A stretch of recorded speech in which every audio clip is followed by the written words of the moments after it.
Seus olhos, curva a cabeça. Querido Deus e eterno Pai, louvado, exaltado, engrandecido é o nome santo do Senhor.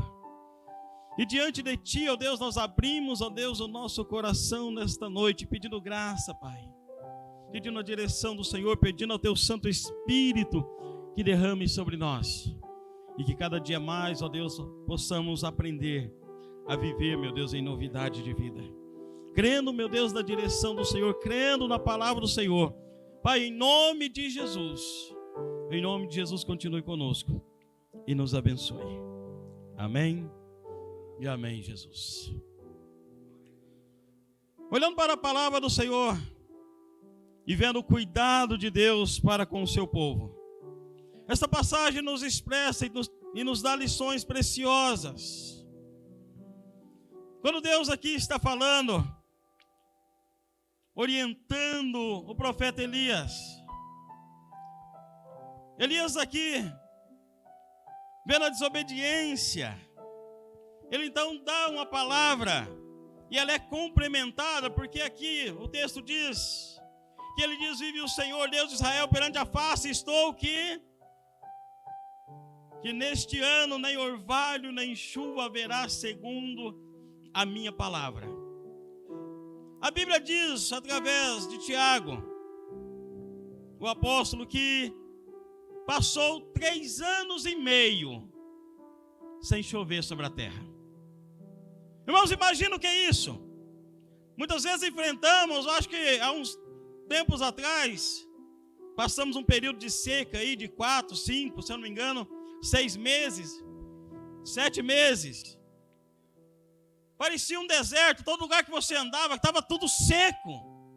Imagina, a Bíblia está dizendo 3 anos e 6 meses.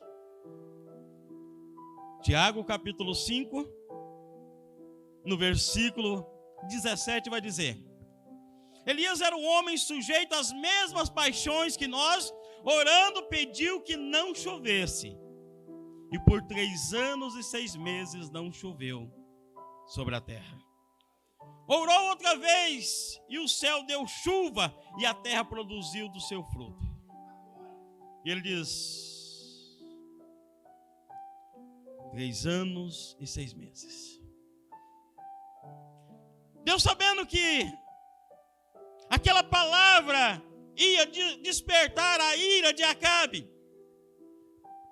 a Bíblia diz que veio a palavra do Senhor a Elias e disse a ele: olha, retira-te daqui, vai para o oriente, esconde junto ao ribeiro de Querite, que está de frente ao Jordão. Deus está dizendo: olha, tem um riacho que ele deságua no Jordão, esse é o lugar, vai lá, esconde-te lá. E continua dizendo: olha, e há de ser que beberás do ribeiro, e eu tenho ordenado aos corvos que te sustentem. Deus manda que Elias saia do seu lugar, saia da terra, da região dele, e vá para um lugar, e vai se esconder. E aqui não diz quanto tempo ele passou lá, mas não foram poucos dias, porque a Bíblia também vai nos dizer que aquele ribeiro, aquele riacho, ele seca com a seca. E a Bíblia continua nos dizendo que Deus dá: olha, você beberá água daquele ribeiro, e eu ordenei aos corvos que ali te sustentem. Os corvos que aqui menciona, segundo o original, é o corvo córax. Aqui nós conhecemos como urubu. Aquele bichinho pretinho, cintilante, aqueles conhecem? Aqueles que ficam rodando assim no céu, em bando. Cheiroso, você passa quando ele está assentado à cerca, tem um cheirinho. Gosta de coisas mortas, né? Coisas podres. Tem a missão deles na terra. E Deus, a Bíblia diz que Deus usa as coisas loucas desse mundo para confundir as sábias. E a Bíblia diz: eu vou usar esse animal para trazer pão e para trazer carne para você. Ele trazia carne fresca para ele trazia pão de dia, de manhã e de tarde. E quando o tempo passa, a Bíblia diz que passou-se o tempo, o ribeiro secou. E quando o ribeiro seca, Deus tinha outro lugar preparado para ele. Ele diz: olha, eu já preparei uma viúva para te sustentar, para que você fique na casa dela. E culturalmente, até a Bíblia fala sobre isso. As viúvas eram muitas vezes desprezadas porque passavam por necessidade. E foi mais uma vez aí que Deus vai dizer: olha, eu preparei uma viúva para te sustentar. O período até que essa seca termina. Mas algumas lições nós tiramos desse texto quando observamos que Deus muitas vezes quer trabalhar conosco. Deus quer trabalhar conosco de uma maneira especial. Precisamos viver essa dependência. Precisamos desejar ser deixados, ao mesmo tempo, o quanto queremos ser usados. Porque muitas vezes queremos estar na evidência, queremos que Deus faça tudo ao nosso tempo e à nossa hora, mas Deus tem um tempo, a Bíblia diz que há um tempo para todo propósito debaixo do céu. Há um tempo de Deus. E Ele diz: olha, Elias, agora é o tempo de você se esconder, é o tempo de você ir para o deserto. Olha, vai lá para o ribeiro, fica lá, se esconda lá, eu vou cuidar de você. Diz: não se preocupa com o que vai beber, a água daquele ribeiro ela é pura, a água daquele ribeiro ela é boa, ela é potável, pode beber do ribeiro. Não se preocupe com o que você vai comer, eu vou preparar o alimento. E preste atenção nisso, irmãos. Quando Deus dá a direção, fala para o teu irmão: quando Deus dá a direção, Ele prepara a provisão. Quando Deus dá direção, a provisão é responsabilidade dEle. Ele está dizendo: obedeça, vai para lá, descansa lá, se esconda lá, porque eu irei te sustentar. Eu já dei ordens. Os corvos vão te levar carne e vai te levar pão. Não vai faltar comida para você, porque eu vou te sustentar. Quando nós entendemos que está no centro da vontade de Deus, andar segundo a palavra de Deus, na direção do Senhor, nós temos um Deus que cuida dos seus. O mesmo salmista no Salmo 37, ele diz: olha, fui moço e agora sou velho, contudo eu nunca vi um justo desamparado, e nem os seus filhos mendigarem o pão. Porque Deus, Ele cuida dos seus. E o que esse texto nos ensina também, que precisamos confiar na providência de Deus. A Bíblia diz que em tudo tem um tempo determinado, há tempo de plantar, há tempo de colher. A Bíblia diz: em tudo dai graça, porque esta é a vontade de Deus. E quando nós entendemos o propósito de Deus, entendemos o que é viver debaixo desta graça poderosa do Senhor, nós desfrutamos e cremos naquilo que o profeta diz. Ele diz: se creres e me ouvires, comereis o melhor dessa terra. E a Bíblia continua dizendo-se que o ribeiro secou.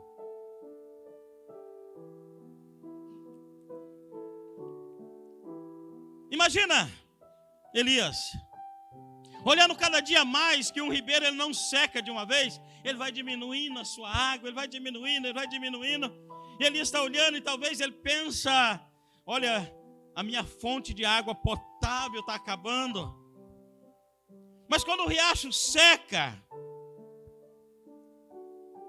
você sabe quando você está passando por aquele tempo difícil?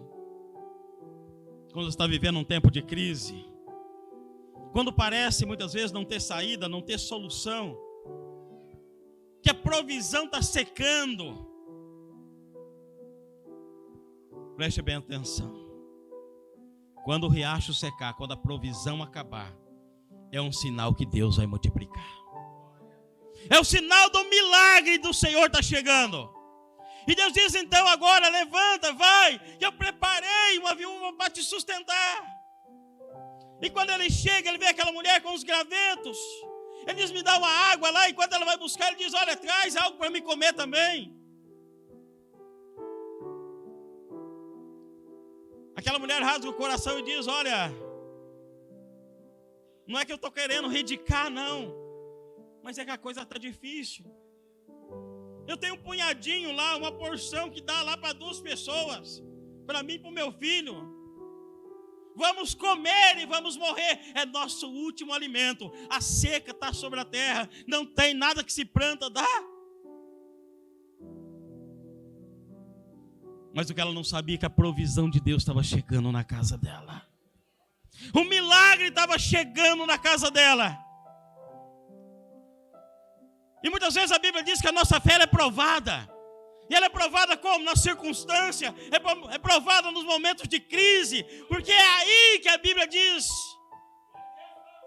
É aí que você vai mostrar que você tem fé, que você confia na provisão de Deus. Porque quando há abundância, quando está sobrando, é fácil dar glória a Deus. Mas enquanto está passando pela crise, enquanto está atravessando o vale, precisa confiar que Deus vai enviar de manhã e de tarde chega a provisão de Deus.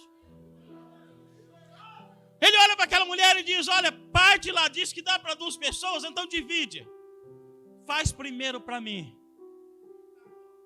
Caga para mim. E depois você vai lá e faz o restante para você e teu filho. E nós vimos que aquela mulher, ela confiou, ela teve fé, e ela foi lá e ela obedeceu, ela foi e preparou e trouxe para ele. Ela creu na palavra do Senhor, ela creu, e Deus agiu. E assim diz a palavra do Senhor. Verso 14 diz: porque assim diz o Senhor Deus de Israel: a farinha da panela não se acabará, o azeite da botija não faltará, até o dia em que o Senhor dê chuva sobre a terra.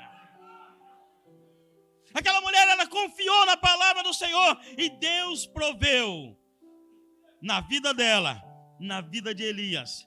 E aquela farinha e aquele azeite não acabou enquanto durou o restante daquele período de seca. Eles produziam alimento para eles, porque o Deus Todo-Poderoso estava cuidando dos seus. O tempo de Deus não é o nosso tempo. Por isso que a Bíblia nos ensina que em tudo devemos dar graça. Saber que tempos de crise vêm, passaremos por adversidade, mas temos que confiar na providência de Deus. Saber que há um tempo de Deus preparado.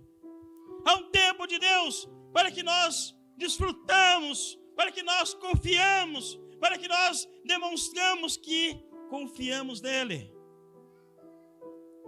E Deus colocou então Elias naquela posição.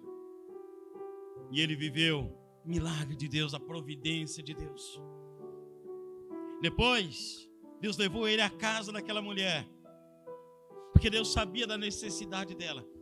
E muitas vezes não entendemos, mas Deus, a Bíblia diz que Ele te conhece pelo teu nome, Ele sabe o teu sobrenome.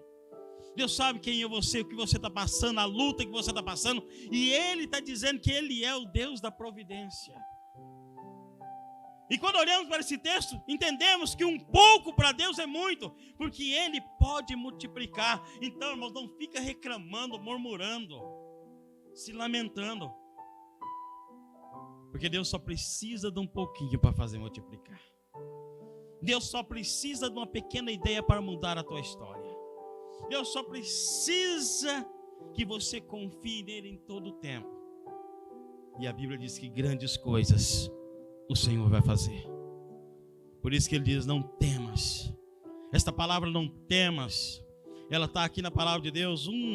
Imagina que Deus está falando para você todos os dias, como ele falou para esta viúva.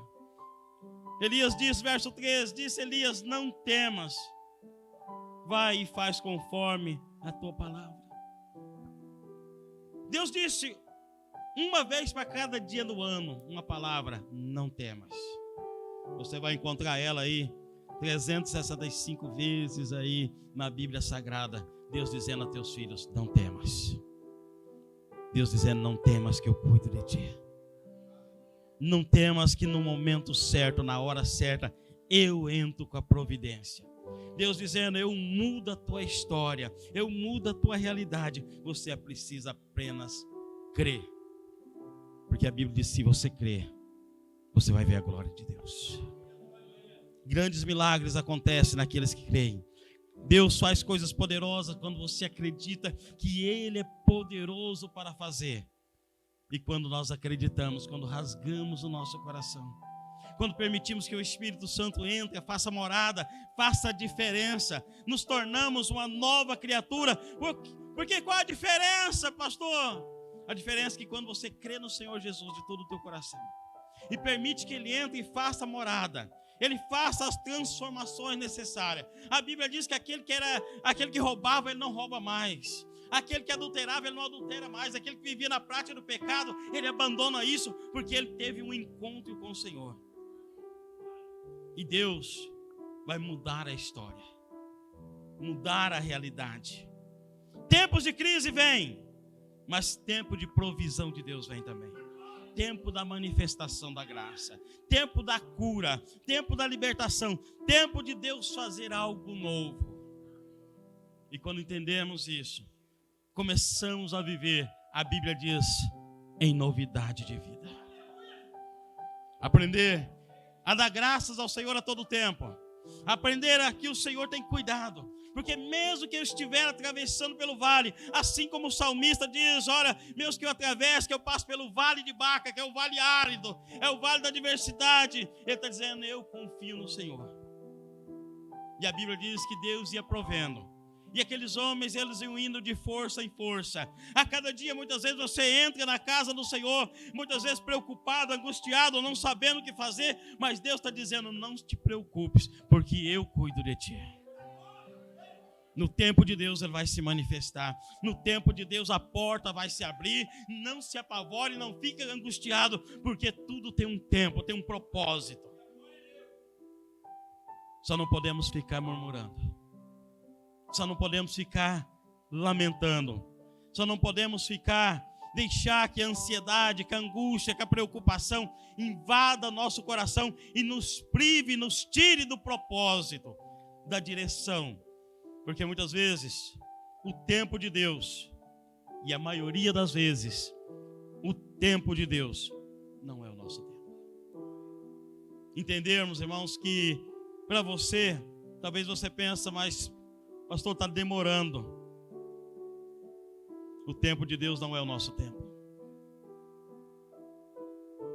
Nós, como seres humanos, estamos atrelados, presos ao tempo e espaço. Nosso tempo é o Cronos. Contamos horas, minutos, segundos para fazer as coisas. Mas o tempo de Deus é o Kairos. Deus não está limitado a tempo e espaço. A Bíblia diz que um dia para Ele é como 1000 anos, 1000 anos é como um dia que se passou. Então Deus age no tempo certo, no momento certo, quando o nosso coração está preparado. E muitas vezes entender que, como Ele disse para Elias: Elias, olha, é momento de se afastar, é momento agora de você tirar um momento, um tempo para você, porque grandes coisas eu vou fazer. E quando Elias, você vê que quando Elias volta desse tempo, imagina esse período que ele passou com Deus. Era ele e Deus, e a única companhia eram os mensageiros quando vinham trazer comida. Imagina quanto tempo Elias não passou com Deus. Imagina quantas foram as experiências, as conversas. E quando Elias volta, ele encontra um Israel corrompido, um rei dominado. Ele se revolta, ele enfrenta os profetas de Baal, os profetas da deusa Cieira, e aquele mesmo Elias que ora e Deus desce fogo dos céus. Sabe que muitas vezes o tempo de Deus, o tempo que Deus está falando para você, muitas vezes o tempo que parece que nós estamos esquecidos, é o tempo que Deus está nos moldando, Deus preparando para coisas grandes. Imagina agora Elias, diante daquela multidão. e ele estende as suas mãos para os céus. Ele não faz uma vigília, é uma oração curtinha, e Deus responde. Isso mostra a intimidade que ele tinha com Deus. O tempo que você passa com Deus, o momento, a tua inspiração, o momento que você abre teu coração para Ele. A nossa vida deve ser uma constante oração. Você deve estar constantemente na presença dEle. Porque quando você abre a tua boca, a tua voz é ouvida no céu. E o Deus da providência responde com fogo, responde com providência, responde com maná, responde trazendo a você aquilo que o teu coração almeja, porque a Bíblia diz que Ele realiza o desejo do nosso coração. Por isso que entender que em tudo devemos dar graça. Muitas vezes não louvamos a Deus e não agradecemos a Deus pelas coisas mais simples, que você só valoriza se perder. Esse dia eu estava refletindo e lembrando até do meu próprio pai, que quando nós respiramos, parece coisa tão simples que não valorizamos. Mas quando eu lembro que ele fumou 40 anos da vida dele, 10 anos depois que ele tinha parado de fumar já, ele foi atacado por efizema. Não consegui dar 2 passos e perdeu o fôlego. Eu comecei a pensar, a gente só valoriza quando a gente perde. Não louvamos a Deus. Até aquela reflexão interessante que os meninos postaram esse dia no grupo lá, daquela mulher, né, que se você ganhasse 10 milhões, o que você fazia? Amanhã eu viajava, eu fazia isso. Ele falou, se eu desse 10 milhões e você não acordasse, eu devolvia. Aí ele diz, então, viver é melhor que 10 milhões? É claro. Aí ela diz, então, por que você levanta mal-humorado, reclamando de tudo, reclamando porque tem que trabalhar, reclamando porque tem alguma coisa para fazer, reclamando porque tem a casa para limpar, reclamando porque os filhos estão fazendo bagunça, e se Deus tirasse tudo de você?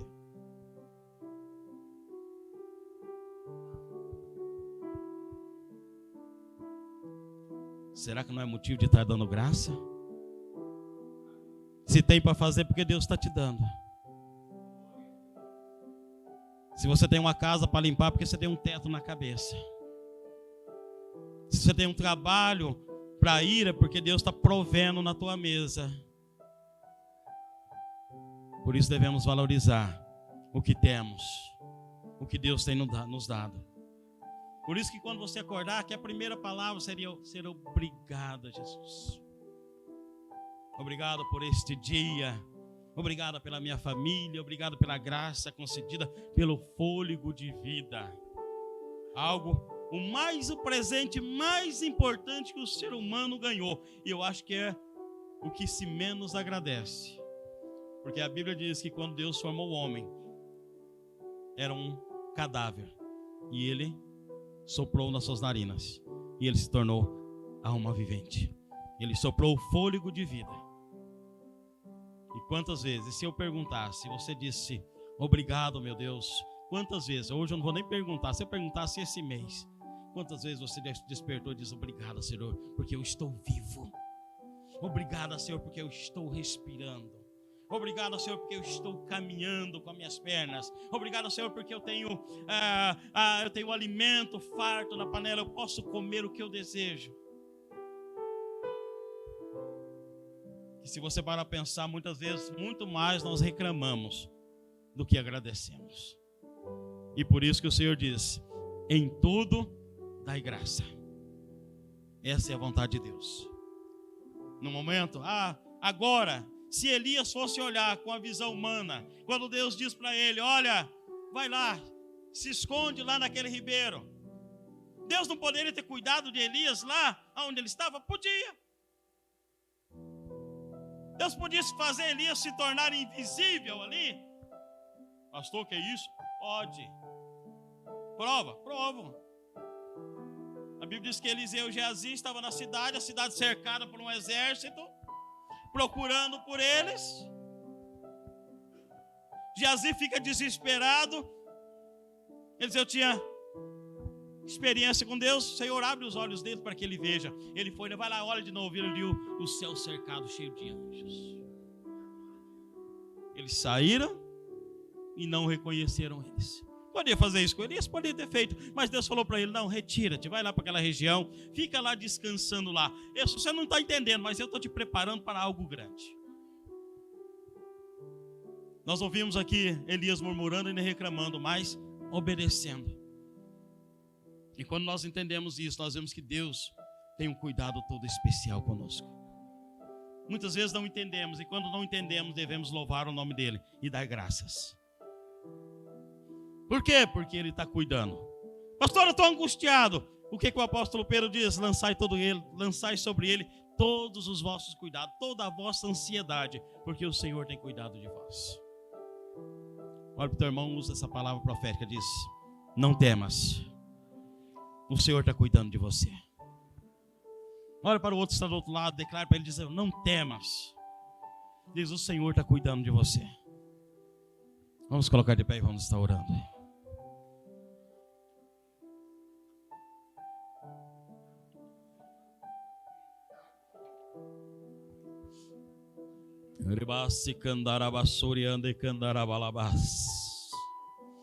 Ó Santo Espírito de Deus, nessa noite, Pai,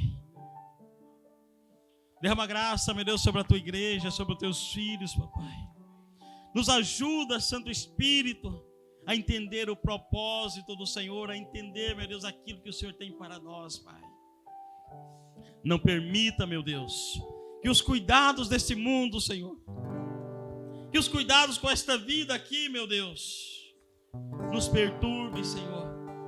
Nos tira, meu Deus, do foco, nos tire do alvo, Senhor. Nos tire da visão principal, que é de estarmos, meu Deus, na tua presença, de termos um encontro com o Senhor, de esperança naquele grande dia, Senhor.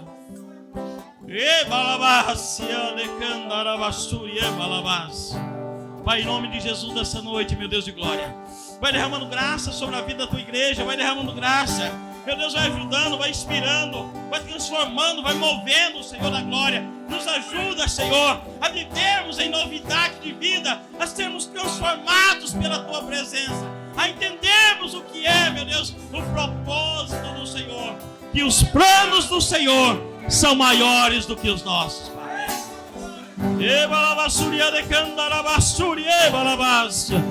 Adore a Ele, adore a Ele, adore a Ele. Enquanto você adora, Deus está entrando na tua causa. Enquanto você adora, Deus está moldando o teu caráter. Cantarei. Ei, balabassúria, Ele é grande, Ele é grande. Adore a Ele. Todos hão de ver quão grande é o meu Deus. Aleluia. Uribassi candarabassúria, balabá. Com esplendor De um rei Adore, adore, adore, adore, adore. em Uribassi candarabassúria, ande candarabá. faz a terra se alegrar. faz a terra se alegrar. Aleluia. Ele é a própria luz Adore, adore, adore, adore, adore. e as trevas vão Uribassi candarabassúria, balabá. e tremer com sua É voz. nesta noite, Deus de glória. É nesta noite, Deus de glória. Aleluia, aleluia, aleluia. Declare, declare, declare, Ele é grande, Ele é grande.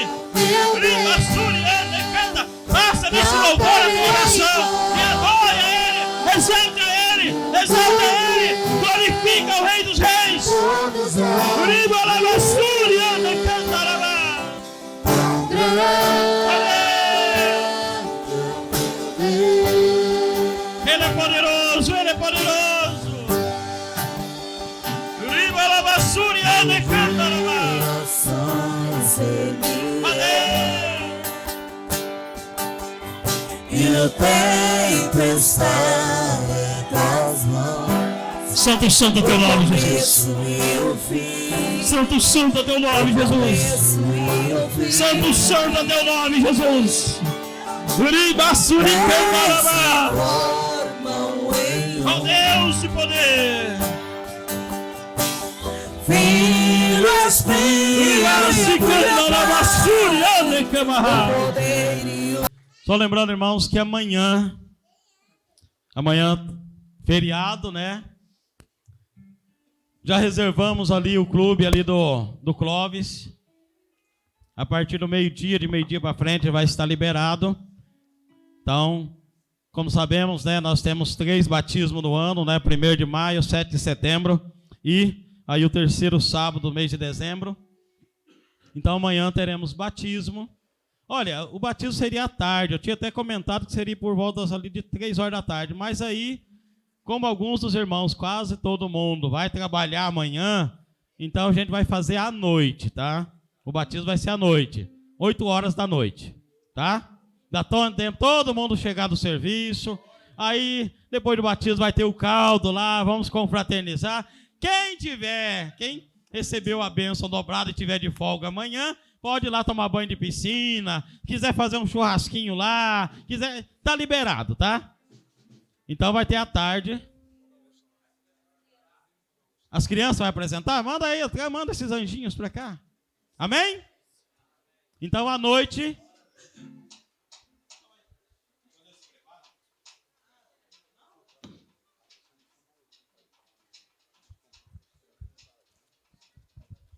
Irmãos, como eu falei lá no grupo, talvez teve alguns irmãos que não viram, né? Aí a gente vai fazer o caldo para o frango, do caldo do frango, tá tudo ok. Deu tudo certo. E a gente vai fazer um pouco de feijão, porque tem alguns irmãos que não comem frango. A gente vai fazer um pouco de feijão. E aí eu queria, né, um pouco de bacon, porque a gente não vai fazer muito, não. Só um pouco. Feijão eu compro. E aí vai faltar o bacon, né, a calabresa. Mãe, o que é que falta? O que é do feijão? O que é que precisa para o caldo do feijão?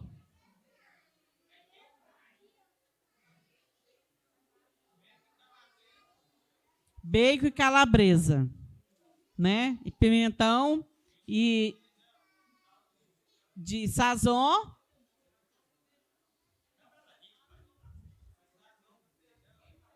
Sazon para feijão, irmãos. Então, quem ainda não doou, se quiser passar o dinheiro depois para a gente, que a gente compra, talvez alguém vai trabalhar, não tem como comprar, pode passar que a gente compra. Porque aí a gente vai fazer um pouco de feijão também. Aí precisa da calabresa, né, de bacon e de sazon feijão. Vocês entenderam? Aí depois vocês podem me procurar, que eu passo tudo para vocês, né? Que a gente vai fazer o de frango e o de feijão. Irmãos, olha, e tem outra coisa. É para toda a igreja, irmãos. Para toda a igreja. Se você falar assim, eu não posso contribuir, mas você vai participar, porque é para toda a igreja. Viu?